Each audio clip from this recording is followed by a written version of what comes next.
Ladies and gentlemen, I have a nice long cast over for you, actually. Today, we're gonna be dealing with three men, and those men are TheShambler, IskatuMesk, and Keyan. Now, in this case, obviously, we're dealing with Protoss Zerg. We're dealing with the new Witness Mode UI where I get to see their selections. And, yeah, I'm sure that won't be confusing when we're talking about them selecting each other's units and stuff, but you know how it is. This is Excelsior, a 1 versus 1 map with 3 spawns that doubles as an FFA map, as you can see. And also lies to me in the editor about the way that this looks, because in the editor, this bottom ridge was actually sorted above the geyser. But, you know what? That's fine. I can just change that later. So this map obviously isn't exactly intended for you to be able to just willy-nilly decide, hey, I know what I'm going to do. I'm going to make a three-player map here. That wasn't really the intention behind it. I really like the idea of the random spawn dictating some aspect of things, right? It's sort of asymmetric in that sense. But you know what? These lads have some fun, apparently. I'm told that these games are quite entertaining. So there is that. Keyan trying to wall his main entrance off, it looks like here, and force anybody who's coming in to come to this location. We do have the first 3 of the game, and that comes from TheShambler. I don't know. Okay, he's decided to go for 2 now. He's counting down. I don't know when 1 will count, but that's happening later. And so, yeah, TheShambler in the middle spawn. He was complaining earlier that the middle spawn feels worse. I guess in an FFA it probably does, but again, it's designed more as a 1v1 map, right? And in the 1v1 map, you have the smiley face base that has double gas. It seems like it's actually pretty good, because all of the bases here, you've got a single ridge here, and you've got a single gas and a ridge here for the more conventional bases. So there's a little bit of worker harassment going on there, but he squeezes through the Quasrock and the Kagrant. There's actually a Spraith over here. Interesting. Keyan complaining that his config isn't working. If your shit is in program files, which I don't think is the case for Keyan, then you will have to run it as admin. Otherwise, I'm not so sure. He might be referring to the fact that in witness mode we force it on, and in other mode, in actual play mode, it reads your config. Well, oh, that's humorous. Obviously, he could just get turned there. View trapped XD. Stay out of my country. Well, these are all things I think we can all agree on, no matter what our political bents are. But going into the way that this game is shaping up, I guess it's going to be Nathra cores for Mesk. Nobody is really doing much of anything crazy. We do have double sim opening. So the double lattice into Simulacra, obviously Shambler recently got owned by Sims very, very recently. And since then, the costs have been adjusted a little bit. But I still wanted them to be powerful, obviously. So I suspect that they are actually fine. I don't know about it in an FFA context. You do need a lot, and they are a bit slow. So you kind of need to, put up the pressure. And I think everybody's played very, very defensively here. Looks like Keyan will be our first expander. But even considering his units versus the Sims, ooh, unlucky targeting there. He's actually procced splits for 3 of them, but actually manages to kill the 3rd one before it happens. Okay, that's pretty good. And he's just going to go ahead and, yeah, so this is what I was talking about earlier, where the individual units are not super solid. Now, he does lose a Zealot and an Ecclesiast for his trouble, so he will not be able to continue down the attack wave here. He's trying to chase down the specific Sims, but, of course, you taking so much damage over time does mean that you end up... they don't end up being particularly effective, right?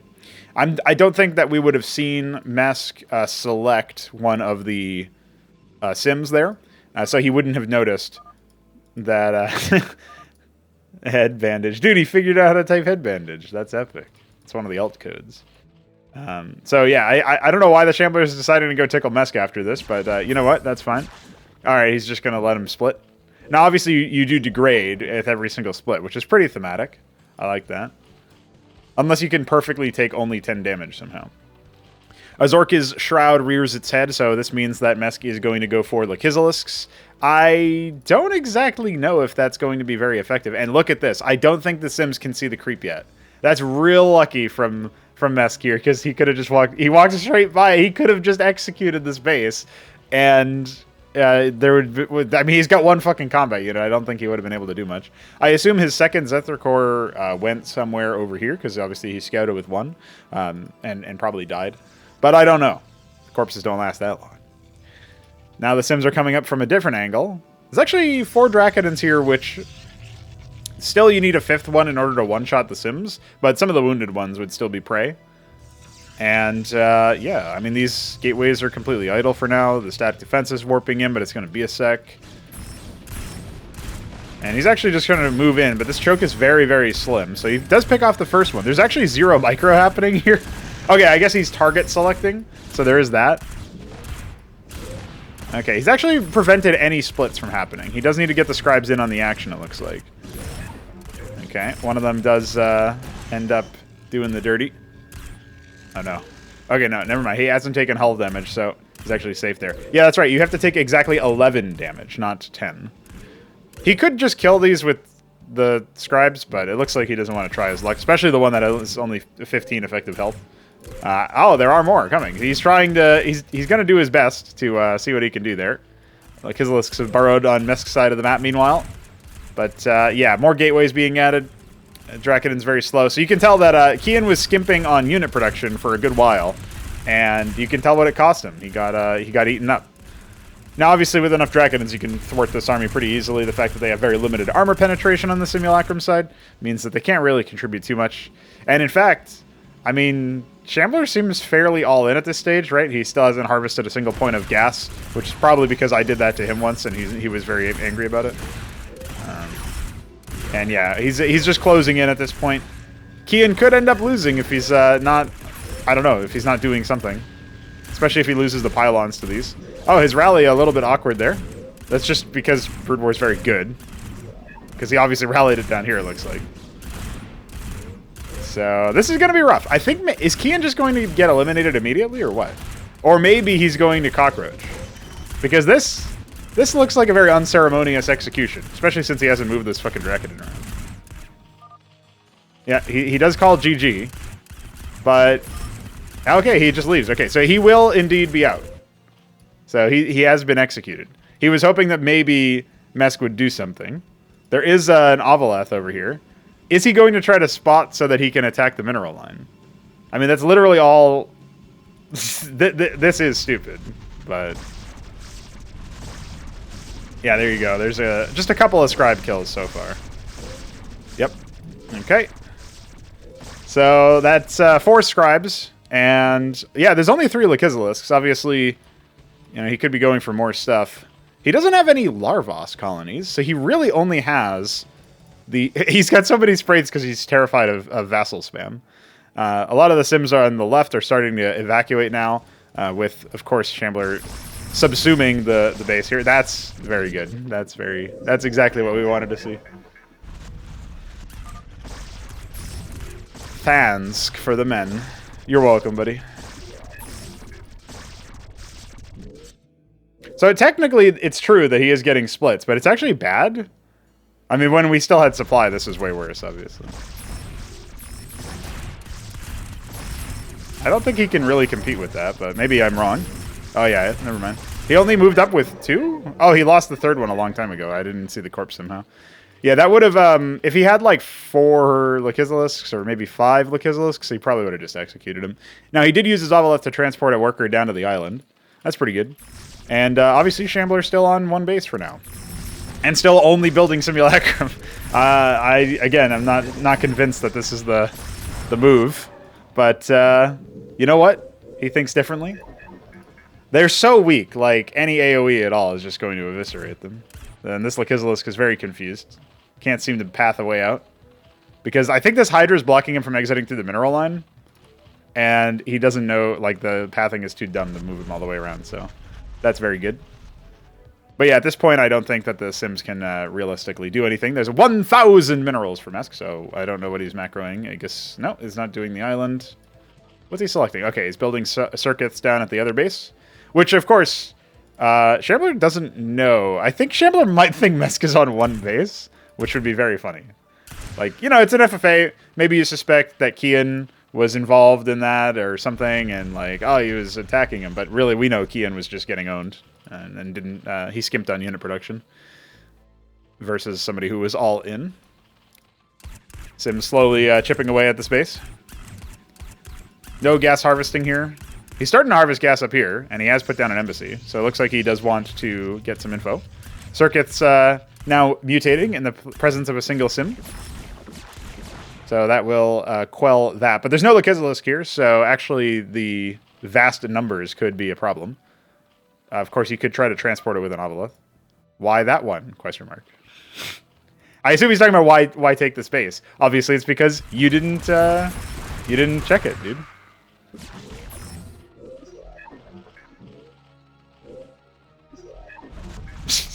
So doubling down on the whole like AoE thing is the right move. He's actually going for some Gorger cores now, which is pretty good.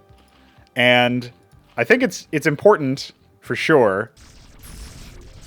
Like, yes, technically Shambler can keep moving units around, but there's the selection limit and the fact that these ground units still compete with each other for space.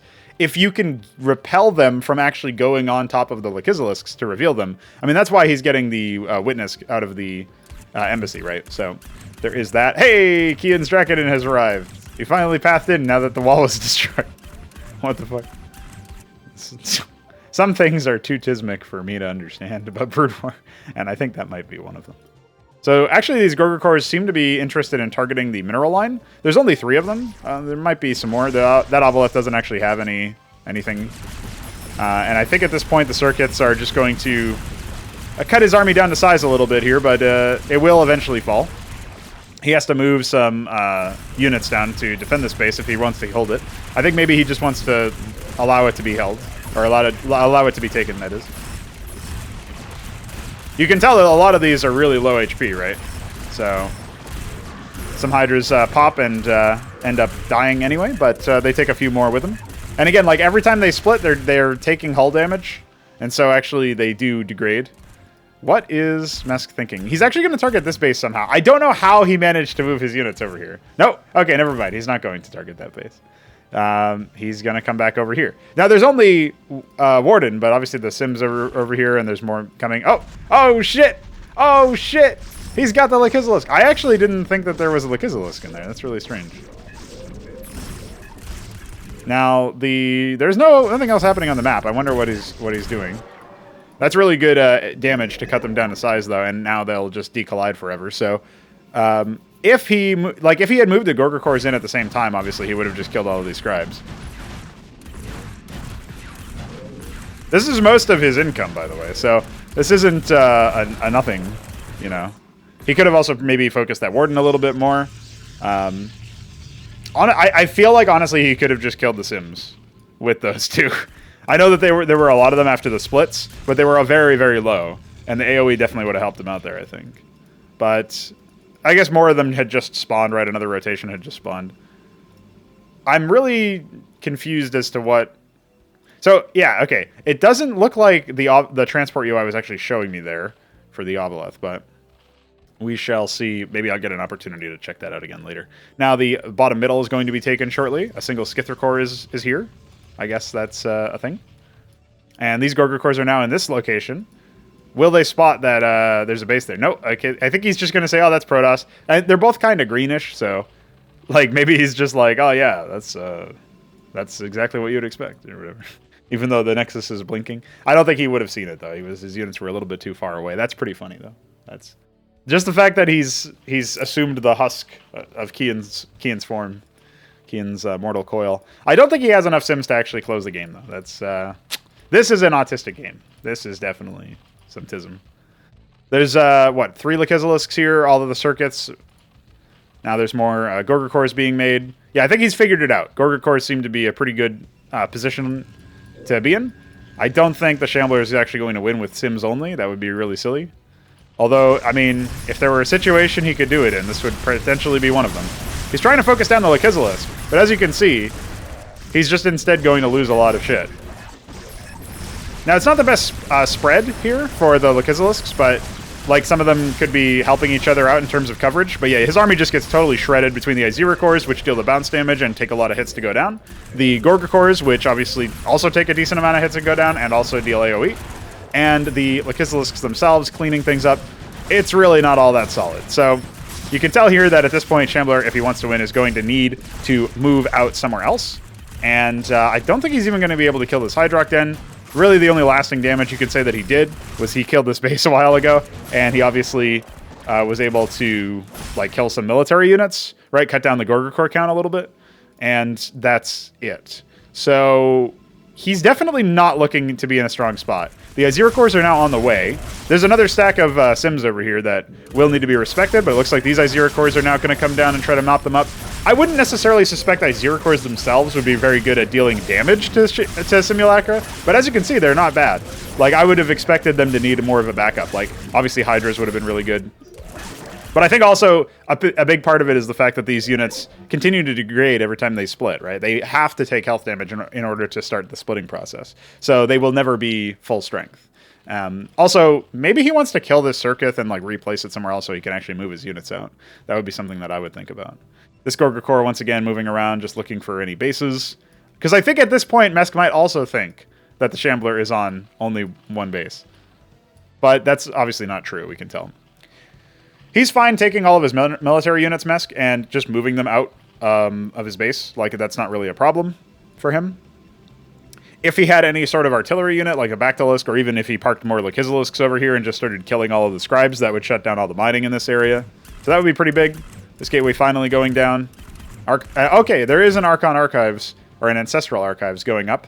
That is pretty big. So that is going to be the gas unit frontline type deal. We're going to see how that goes. We do have some more activity in the bottom. It's mostly just gas mining at this point. He's going to commit just to killing a single one. Okay. What's he going to do next? He does have enough gas to tech up, so he should be going to tier 2. And he will build it in the island. So this is kind of neat, because Shambler so far, even though he has witnesses, hasn't scouted anything useful. He's only built the witnesses so that he can apparently detect his own base. You know, remember the Lakizalisk drop and all that. And I think there was one down here somewhere, but maybe it died? I would have thought that it wouldn't have died, but I don't know where the fuck it could be. Yeah, so who knows what's going on there. I don't see it on the minimap, so I will suspect that there were two of them. So, oh, here it is. They're both in this base. Very useful. Those permanently cloaked scouting units. Definitely very useful. And yeah, at this point, Mesk can take, you know, both of the bases in his immediate area. He does discover that there's another base over here. He's not able to actually kill this Warden, but he was only one hit away, which is a little bit awkward. I mean, he was 2 hits if it was a Skither Core. And now more defenses will be spotted. But he also spots the Ancestral Archives, right? So at this point, he knows that the tech is actually in another base. And he's going to send his units over there. I think there should be enough units here to actually kill an Archon, but I'm not sure that it will be sufficient in terms of, like, obviously there's all the static defense here, right? And so I think he's going to need more units, which is going to give the opportunity for another Archon to be trained and all this other stuff. So that has to be considered. Obviously the Quasrock Pool and the Hydrock Den are now evolving into the Leveril Pond and the Gorgoril Swamp respectively, which will give Mesk some much needed higher tech. It means he can pick Bactals, which will obviously be really effective against Archons, assuming there's a front line. He has some Zoristaleths for the meat. That obviously gives him a pretty big advantage in terms of just soaking up a lot of damage. And when they drop below 100 health, they summon allied units faster, which basically just means allied units gain a movement speed boost when moving towards low HP Zoristaleths. There's an audio cue for it, but no overlay yet. So you can tell that. It basically means you either want to focus down the Zoristaleth, or you want to, like, avoid targeting them, which is, I think, fine for a tank. Like, it's kind of an interesting thing to be in. He has got to be wary of the AoE here, and his Zoristaleths are off to the side, so he's not actually really moving there. He's not great target selection, but it's all right. He's managed to do a decent amount of damage. Now here come the Zorius, just to occupy his time, and that Archon will go down as well. And yeah, so he was able to snipe the Archon, a third one now out. I don't know if that was cost efficient for Mesk, but it was a borderline cost efficient from my immediate memory of, like, how exactly it all worked out. But yeah, at this point, trying to maybe catch up in bases is the Shambler. Totally unaware that there's already 2 island bases, although this one wasn't really saturated for minerals, but he's got 2k in the bank, so he's fine. And yeah, Bactal's being morphed. Big surprise there. They'll be great against the Sims, between the bouncing and the fact that they deal pretty good damage and have a good range. Be great against Archons because of the fact that they have range. Now, Archons move much faster than in default StarCraft, and they're tankier, but you also have to think about like the fact that your bouncing is going to bounce from the Archon to something else and all this other stuff, right? So, pretty funny, but yeah. This Obeleth, once again, doesn't look like it has anything when we select it, so I assume the transport UI is just telling me that it's... I mean, again, it looked like I should have seen the Lekizalisk, but maybe I did see it, or it was on the screen and I didn't see it, you know what I mean? So, anyway, these are all things that I have to... Ooh, he almost got lucky on the decollide there. Well, apparently it can just walk by there. Whatever. Whatever. Nothing makes sense. Everything is TISM. Now in Nexus going down, we get to see a Grand Library in that base as well. So he's building all of his higher tier production structures in weird spots. I'm actually kind of surprised he... Like, how does he have so little is what I have to wonder. Like, he has... You know, he's mining off of 2 bases, but he only has an Archon Archives. And these lattices weren't even producing for a while. So I'm really confused as to how he has so little. It definitely feels like he could have expanded a lot. There's an advancing force over here. The Sims will indeed get owned by Bactylisks, as predicted. Although, just a little bit of damage. If you only hit him with one salvo, it is going to cause a split with minimal damage. But yeah, at this point you can tell, not a favorable trade whatsoever. Sims are also kind of slow, so Bactylisks being kind of slow doesn't really matter for that case. And he should be able to just sort of artillery down a lot of these particular positions. Some of his units are charging forward. And that Archon is going to need... Yep, there's a couple Archons on the way, as well as some Manifolds. I think because these are morphing, it's actually going to be a little bit awkward. He's not going to be able to, you know, keep a front line or burst down the Archons or anything like that. And they're going to finish, but I think it's going to be too late at that point. And you can tell the low armor pen, the no armor pen on the Archon means that they're dealing 2 damage per salvo, which means they have not dealt any actual damage to the Archon. So that's pretty rough. I was talking with Veek recently, we actually don't have too many armor pen behaviors in the game, like armor reduction behaviors or anything. There's Observance, and there's the Autocrat passive, but that's about it. So, yeah, it would be interesting to see maybe more stuff like that happen. Now, this Archon is placed very dutifully, where it will be able to stop the onslaught here. Unless they split. If they split very well, then the AoE isn't going to do much, right? He's actually just going after the workers, too, which is pretty smart. And you know what? He's actually going to lose the Archon. So at this point, he's lost the Archon and he's lost the Ancestral Archives. Because it's unpowered and it will be taken down. I don't think he has any units that can respond to it. He's also lost a base. Like, that was very, very good for Mesk to do that. I like that we're seeing some really weird, bizarre 1v1 as a result of how the early game went. And so, yeah, the Aquifer will go down, the Ancestral Archives will go down, and that is just going to be the Scribes evacuating to the second base. So at least, you know, he hasn't gone down to 1 base, but pretty rough still. This Zori Stealth will forever spin. Got some more stuff over here, got some fat. Tetzoracor is Chad, by the way, Zerg Chad. I think Cyprian is probably Terran Chad until you get to, like, Olympian area technology or whatever, but he kind of looks like Chad. And then I was thinking there's Protoss Chad too, but I can't remember. I guess it would be like Ecclesias or something. Maybe Vagrant. So yeah, those workers. It's mostly disruptive mining time. He can't really breach the space with all the static defense there. Obviously, when you hit to tier 2.5, which he's not yet at, he can, you know, add some mutas, or you can add some... I mean, even at this tier, he could add calculisks for the range, right? Like, when you have these ridges and stuff, the first thing you think of for trying to breach that base, if you are going to go air, is how many, like, you know, longer range units can I get, right? This Obeleth's still moving around. What I love about transports is that after you start to use them to drop, people think that there's stuff in there. And so I will repeatedly mind game people with empty, like, Trojans or whatever and just, like, move them around and be like, oh, hey, you gotta move your units. You gotta move your fucking units. And honestly, if they just had detection, they would see that there's nothing in there because they can see the transport UI at that point. But they don't have detection, so they just, they don't, or maybe they don't know about that. So there is a move out from the Shambler. I don't know who's going to call this fight, actually. There's the Atriuses over here are pretty spooky, but the Iziracors are fending off the Archons long enough for them to be pushed down. And there's enough, you know, AoE and bounce and stuff that the shields themselves can't really regen. He's trying to micro them out a little bit, and it looks like it will be successful. I don't think he's going to lose the first Archon here, which is a little bit of a heartbreak, because obviously there's a lot of effective HP that went into that. But yeah, not going to do it. And so he will instead just continue losing Sims, and he'll finally breach the line. So, Mesk, what can you do? What do you got for us, boy? No tier 2.5 still. He's starting to take this mid-left base. Okay, the bottom left base. But there's a pretty big army on his doorstep. And I'm not sure that the Atriuses were the key there, but you know what? Shambler likes to say things which potentially will cringe you. So beware. You can see that Archon only now finally healing fully. This salvo of Bactylisks is definitely going to be more than enough to dissuade them, even though they're only dealing 2 damage each. It's just so many, and the bounces. One of the Atriuses is going to pop here. Yep, 2 of them actually. Yeah, he's actually sacked all of them in favor of keeping the Archons alive. But that was most of his ranged firepower and most of his like guaranteed AoE. So this is actually not too good for Shambler. He's talked about his crabs, but then he left them to die. What the hell, dude?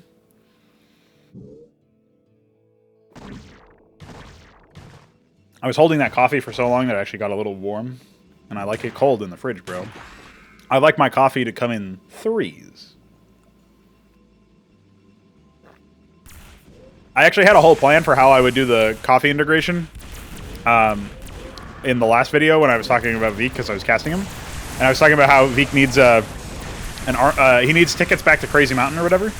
And that's what he's going to spend his coffee money on, so please give him 3s. But instead, I forgot, so... Now you get it sort of secondhand here. The first Archon's already popped. The second one is pretty low on shields and will be thwarted. And the Atrius is also taking quite a bit of damage. I think he only has... Oh, he has 3 Grand Libraries, so he theoretically can't produce, but he has no gas. He's still on 2 bases. Very, very rough situation here, and I think Mesky's going to take it. I don't see any other way at this point. He's focusing down the Archon when the Atrius was like 1 HP, so that's a little bit awkward, especially since there's nothing for it to bounce off of. Like, your DPS is very limited in that sense as soon as you close the gap. Spin.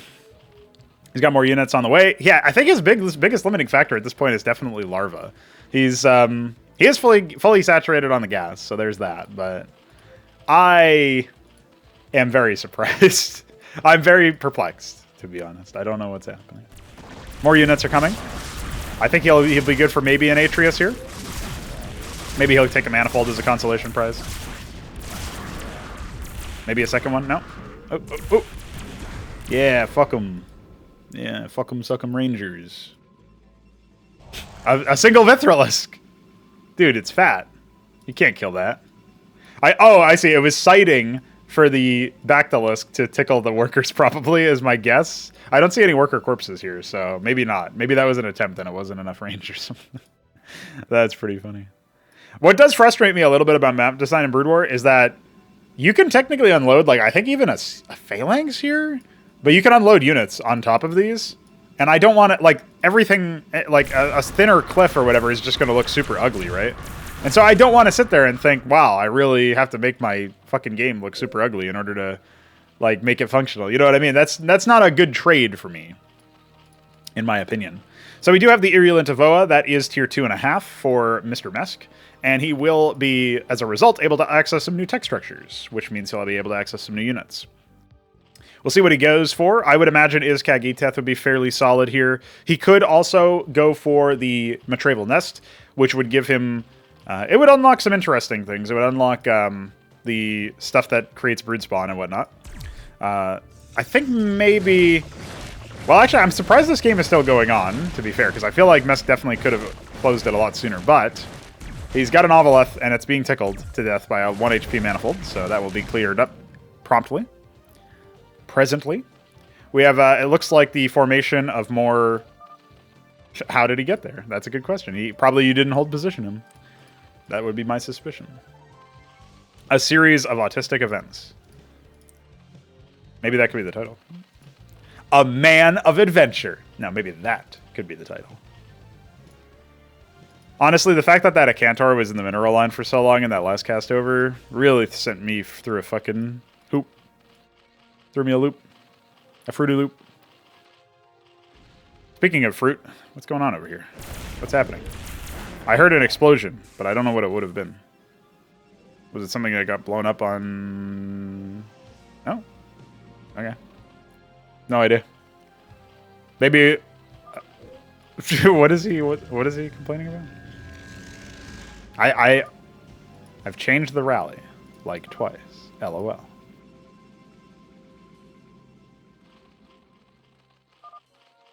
Yeah, you're preaching to the choir there. Mesk has problems with rallies. For some reason, his units seem to perpetually end up in like the enemy base or something, which sounds like what the Shambler was experiencing. Now, I've never had that problem. You know what? Sometimes you just charge headfirst into a fight with Panoptises and you lose. Never me, of course. The Grand Libraries are continuing to pump out Atriuses. We don't see any tech switch meaningfully, but there is a third base going down for the Shambler. He still avoids taking this, which would obviously help him start to seal this area off, right? I'm kind of confused as to why he's doing that, but nonetheless, that is the case. He could obviously take this upper middle base. He's got the money to take many bases, and probably also to build units and hold off, right? So I don't think he has to worry too much about the forces that are coming in every now and then. Although he is being under attack. This force, he will have to respond with these Atriuses, and then there will be a good time for Mesk to charge down here and maybe sabotage this base, especially when he sees that they're there. So, some Calculisks just chilling. More Atriuses coming in from the bottom. Yeah, these ones now out of position are going to cede some ground on the top, but this shouldn't be too difficult. Like, it's just going to kill the matrices, right? Nothing crazy. And I think there's enough here that even though he loses some infrastructure, he's not really going to lose any units, right? So, obviously, the Atriuses are very slow, very clunky, very large. People were finding out earlier that some ramps actually don't allow you to move Atriuses up, even if you can move Draconins up them or whatever. So that's something you got to watch out for if you're trying some avant-garde shit, as, for example, Ben Taberski often is. So if you're interested in map making, you can check out the latest stuff. So we've started to expand on the Discord server the series of things. We have the CMBW general chat, which used to just be called Cosmonarchy Brood War. But then we added the forums, right? And then we have CMBW updates, which has the bot that automatically posts every time I post an update to either release or pre-release. And yeah, we have a couple of things that are like that. And so I think that ends up being pretty interesting. Pretty useful, you could say. All right, the Vilgoricors are out. They're fat. They're very fat. They're not very good to look at. Don't look at them. Don't use your eyeballs. I'm not sure if he's going to be able to hold this Atrius push off, though. He only has regular old Zethrycors. Now, they will eventually split into Vilgoricors, and they'll offer healing. Oh my god, they're decolliding. Oh no, they're biting. And remember, the Atriuses also leave behind corpses, which in turn are consumed. And so actually, the Zethrycors were a pretty legit option, it looks like. That's pretty good. Now, I still don't think that... Okay, well, never mind. There's so many down here that I think it might have been enough. But he obviously killed the Vilgoricors, so he's just got to nope the fuck out of there, dude. There was a base that was trying to go down here. It ends up getting owned. A witness will espy this base over here. Yeah, he's starting to realize that the lower island has been taken by Mesk a long time ago. 4,780 gas, or minerals. Sorry, if it was gas, I would really lose my shit. But 1,800 gas means Othstol, surely. We would expect. We do have an Iroleth here. Moves a little bit faster than the Ovaleth. Transport's a little bit bigger. And Detector. Well, I guess the Ovaleth is also Detector. But I wanted to say something else. Has higher sight range. There you go. That's what I was thinking. So he still hasn't spent his gas. At least not all of it. What will Mesk do? Maybe sometimes you guys can ask yourself that question. You're playing Cosmonarchy Brood War. You're checking out what you can do. You're thinking, man, I haven't been into this novel gameplay situation before. What would Mesk do? And then you realize that Mesk himself is asking himself that question. So you're doing what Mesk would do. The whole time. It was you the whole time. I do like that nobody has dared to take the middle, though. That's pretty funny. Still no air units coming out of the Shambler. He's showing remarkable restraint.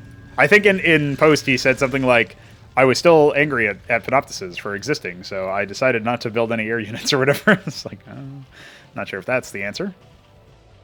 I tested a version of transports that increased their... basically the transports work in such a way now where they accelerate much faster than they used to. So they feel a little bit snappier.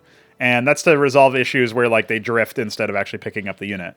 But it does look like there's still some invisible lard timer where they are technically overlapping in collision with the unit that you've ordered them to pick up. But they just sit there and wait. You know what I mean? So that is something that we want to resolve if possible. But the Shambler here asking for help on the tech map. He doesn't know that the Argosy is tier 2, and that is where Didax come from. No. I can't recall. Neither can the Shambler because he doesn't have any fucking Didax! Bitch! Yeah, these two are lost in a sea of tech. Some Calculus still chilling. So 3 bases against Mesk, who has a bunch of more bases, but many of them not saturated. And he's got 5.5k minerals. He is finally getting tier 3. The Auth to Lava form will soon grace our screens. And this is continuing to spin. Well, the game has settled into a very strange situation. We do have prostration stages coming out, so it looks like pariahs will be on the cards. Of course, they do share a little bit of a duty with the Archons. But did he even rebuild his Ancestral Archives? Or did that... I think, maybe, the Archon that we saw moving around earlier was just the surviving Archon, and he never rebuilt the Ancestral Archives. That's actually what I think. I think that's the case, because I don't see it anywhere here. So that's interesting.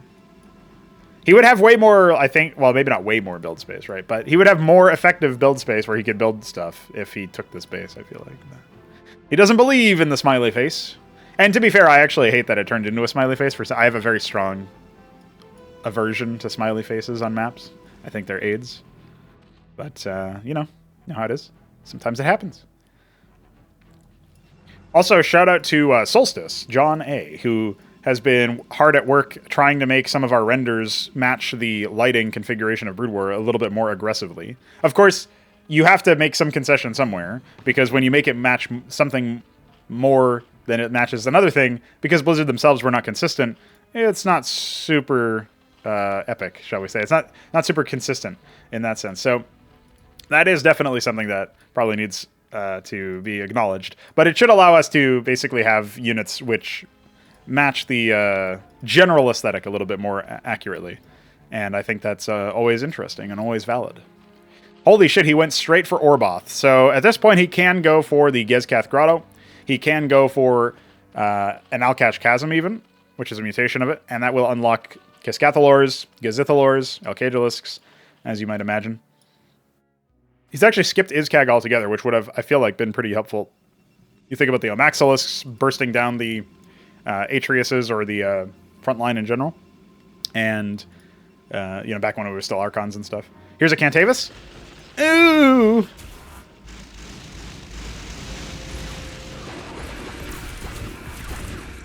Eviscerated.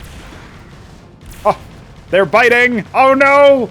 You've been surrounded. So when you have 4 Vorvicors on one unit, they are frozen, basically. They cannot move. They just waddle uselessly. Oh, a couple Amaranths are going to pop here. A Pariah reveals itself. Hey, there's Protathalors. We like Protathalors. Mesk doesn't know what a Protathalor is, apparently, but that's okay. He found out. He will eventually burst down the Pariah. There's another one to take its place. He's trying to use the spells on the Matroleth. It's best used in general when it's against something that doesn't have a million AoE, right? So, that's okay. He does have Calculisks. He does have Sicrilisks, which also are a unit you shouldn't use your eyes to look at. Look at them through your soul. Now, the Muthrak Spire was a long time ago he could have made when he got the Irlian Tavoa, but you know how it is, bro. You know how it is. I was actually thinking maybe the Muthrak Spire should be unlocked at tier 2 instead. Oh my god. He's morphing nothing! What the fuck is that? Why is the command icon broken? Well, we'll find out when it finishes. Now I have to see this. Or crash, I'm not sure which. Let's go, boys. What's it gonna be?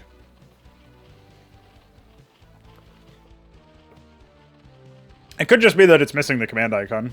That seems most likely. Okay, so maybe the Vilgoricor doesn't have the right thing there. That's easy to fix later. At least I know. I guess maybe it could also be Tizmic. It could also be that it's just in the replay. This is awkward positioning for the Archon trying to fight.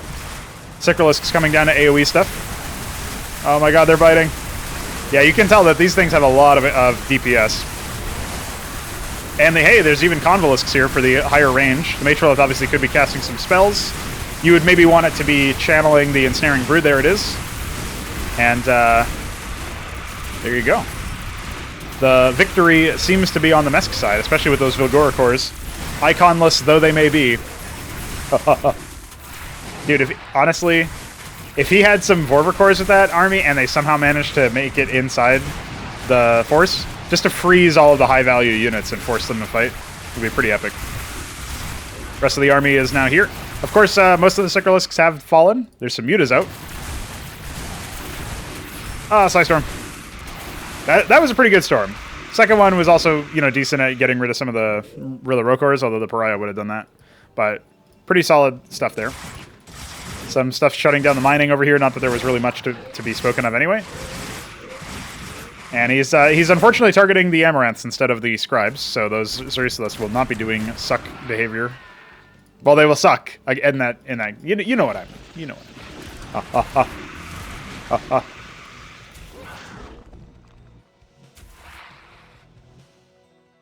So you can see when it says parasited, each stack gives you 2 units. So I'm pretty sure that's how it works. I can't remember if it's 1 unit or 2 or what. These Atriuses are not really going to be doing too much. Obviously, versus the Mutas, they definitely could because of the clump, right? But and that horde of Mutas could also just roll right in and start shutting down some mining. Although the Matrices are out, so it might take a little bit of time there, but they're a lot cheaper than they were in Brood War. And I think maybe if the... Yeah, I'm thinking... The more I think about it, I think the Muthrak Spire being tier 2 would probably help out quite a bit with army composition stuff, where you could just kind of make choices. And then maybe the structure itself can be a slightly pricier because it's like, oh, it's a new structure instead of evolving my old one, which is the cheaper one or something. So there's things that we can do here. This was made but never tasked workers on, so not contributing to the gas empire of the Shambler. The coffers are still dry. Unlike Mesk, who's very rich at 8k fucking minerals. Gezkath Grotto is out, so Gizithalor's galore. Yeah, he's got a bunch up here as well. It's just going to shut down this base. I think this might actually be the killing blow. I don't see how... I mean, maybe with storms you can do it, but I think you're just going to get owned on the approach if the auto attack priority is good. The first storm is pretty solid, but you need 3 storms, it looks like. And yeah, at this point, I think his main base is getting tickled to death. Although, I mean, these pariahs could at any point end that. For Tathalor's continuing to do stuff, continuing to tickle. Muta's coming out in the top left to join these Calculusks that have been chilling for, like, it feels like 20 minutes now. They're evolving. And here come the Pariah. Yep, okay, that's going to get burst down mostly by the Gizithalors. Now, you imagine if the Pariahs were on top, that would have been very meaty hits, right? But he had nothing else to contribute to the fight at that point. In fact, I'm not even really sure where his... Photon cannon. I'm not really sure where most of his army was. It looks like it was down in the bottom or something. Maybe to the left. And now it's trying to sync up, but all of the Gizithalors are on this side. And I think when you see that your opponent has been able to mass-produce so many Gizithalors, it's probably... It was over a long time ago, and you're like, oh man, he just now figured out how to spend his money. With over 10k minerals, you can't even say that. But you can say that this game is over. Mesk finally taking a game versus the Shambler. Should have masked Phenoptus. And the Shambler knows it, bro. I think actually the Shambler has lost a few games to Mesk. But all you needed to do in this case was obviously, like, if you drop the bases here, right, there's really minimal defense. There wasn't even really that many air units, right? And yeah, Mesk had Island all game, so yeah. A good showing, I suppose. And something that has to be considered for the future. And I think I've come away from this thinking that we have a little bit of a plan to improve things for, like, the Zerg Tier 2 side of things in terms of the army diversity or whatever you want to call it. There's a couple of other things. I wanted to make I think when the Matrolith triggers its Ensnaring Brood, it should probably be a channel during which they have an aura instead of it just being a one-time application. But that'll be... So it basically acts more like, you know, the Azazel passive or whatever. But yeah, there's a couple of things that we can continue to do to improve the game and make it a little bit more interesting. And that will be GG. Pro should like this one. And you know what? You should like this one, viewer. And that will be it. We get to see the scoreboard. Got a lot of witnesses, silent watchmen who were considering what's happening here and maybe studying it for their own play because they're AI and they're bad. And yeah, we got to see that. Mesk had a lower unit score because presumably the Shambler killed a lot more units. Yeah, he killed almost 762 units. And Mesk produced over 1,000, so that's pretty cool. But way more on the resources side, so love to see that. And love to see more castovers. Stay tuned for that.